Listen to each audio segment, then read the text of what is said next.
NATO is committed to fully supporting the frontline states, 7 of them, around Yugoslavia.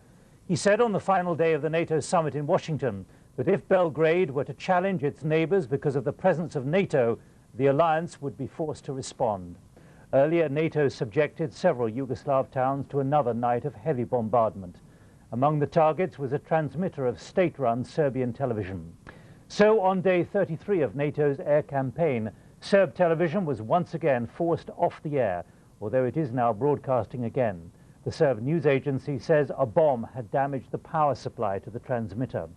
Official Yugoslav sources say other overnight targets included the southern Serb city of Niš, which was again heavily bombarded, Lucani in central Serbia, where a chemical factory was hit, and Pristina, the capital of Kosovo. Russia has said it will ignore calls by NATO for an oil embargo against Yugoslavia. The alliance is asking military commanders to draw up plans to stop and search suspect vessels. Roger Hearing has the latest developments. Serbian TV is back on the air again. Several hours after NATO bombs stopped its transmission for the second time, somehow Serb engineers managed to get it up and running once more, though the technical difficulties are beginning to show through. One result of the disruption of Serbian broadcasting is a lack of pictures of the damage wrought by the NATO bombing campaign. These latest pictures from Greek television show the destruction in Pristina, the Kosovan capital, on Saturday. On the borders, the signs are that the Yugoslav army is digging in for what may become a land war. Serbian television has been showing the commander in Kosovo visiting his men. The clear message being that NATO's demand for the withdrawal of his forces is not on the cards. And Serbia's neighbors now fear the threat of a preemptive strike by Belgrade. In Washington, the last day of the NATO summit began with a clear guarantee to the Balkan countries against such a threat. The nations of the region have risked and even faced armed confrontation with Serbia by facilitating and supporting our campaign to end the bloodshed in Kosovo.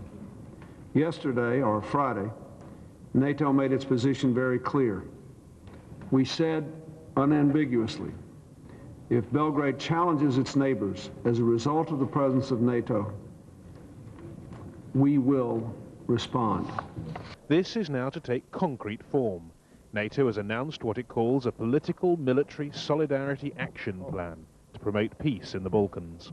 NATO is not interested only in winning the conflict. NATO also wants to work with these countries to build the peace, the durable peace that's going to follow. That is our objective. We are interested in winning conflicts, yes, but we want above all to build a peace which will ensure that those conflicts never happen again. The action plan is supposed to be a kind of counterbalance to the disruption of trade in the region caused by the crisis, as here in the Montenegrin port of Bar, whose business the proposed oil blockade against Yugoslavia will disrupt. The intensifying of the war is the key resolution from this summit. In the next few weeks, helicopter gunships like these Italian Mangustas will, the generals believe, be taking the war into Kosovo more directly than ever before, and increasing the pressure, they hope, to the point where President Milosevic gives in. Roger Hearing, BBC News. While NATO leaders exiled from their home in Kosovo, this morning the Zogjani family prepared to leave for another land of exile. Together with 37 other families, they are leaving for new lives in Leeds. They are the first refugees from Kosovo to be given shelter in Britain. There is no halt to the evacuation of refugees to Europe and beyond, but Britain's contribution of 159 is tiny compared to others. 10,000 have already left for Germany alone. Many are reluctant to leave. Their dream is of returning to Kosovo, but instead they are being scattered around the world. This is bound to be only the beginning, as the British government faces mounting pressure and criticism to be more generous and take in their fair share of refugees from Kosovo. Raghi Omar, BBC News, Skopje. Young to understand the horrors of the past few weeks, young enough to look forward to the future, waving to new friends a new home. One of 70 children, some babes in arms, arriving on this first flight of refugees to England. At the last minute, a few fathers had managed to join their families. Some grandfathers were there too. It didn't take long to unload their few possessions. In the eyes of these people, you can see some fear, and they feeling happy that they're coming here. And I hope that these people will find here more beautiful life. There was one wheelchair case, a little boy gently lifted down to join his family. He was a little boy, about 10 or 11 year old, who suffers with muscular dystrophy, and he was here with all his family, but he needed a wheelchair to help him off the aeroplane. He is a wheelchair patient. An airport lounge became the reception area for the refugees from the horror of their home.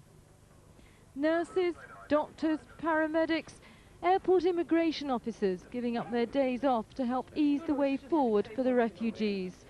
In just 3 days, the local services responding to the government request for help. We must make sure that the extent to which we help the refugees is not determined by domestic political considerations. What is clear is that the situation on the ground in the region is deteriorating very, very rapidly, and we now think that the time has come for the government to make large-scale contingency plans should there be a need for much larger-scale evacuations. Tonight will be the first night in many the refugees have spent in comfort in 2 hastily prepared former nursing homes. But it's only a temporary solution to their long-term plight. Shirley Lewis, Sky News, Leeds.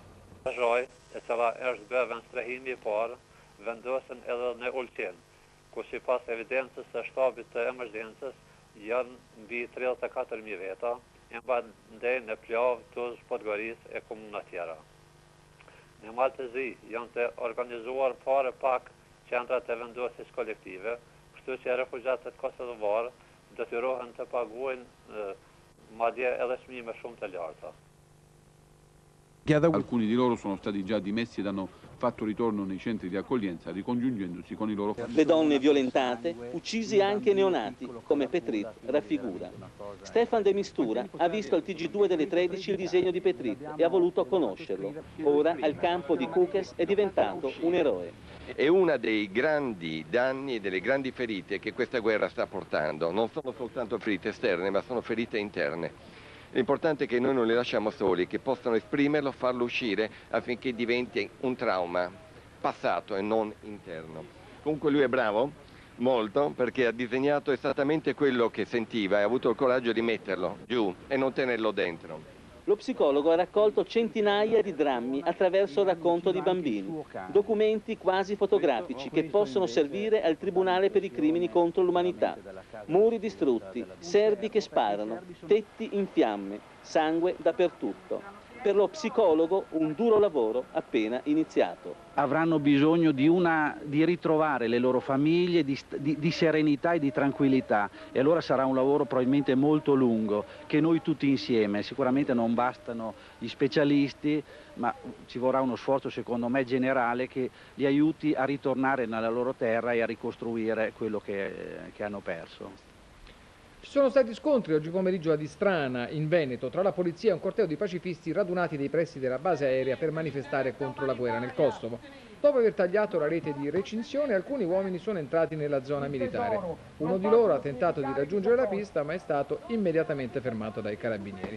A questo punto i manifestanti hanno lanciato pietre e bengala verso le forze dell'ordine, che hanno risposto con i lacrimogeni.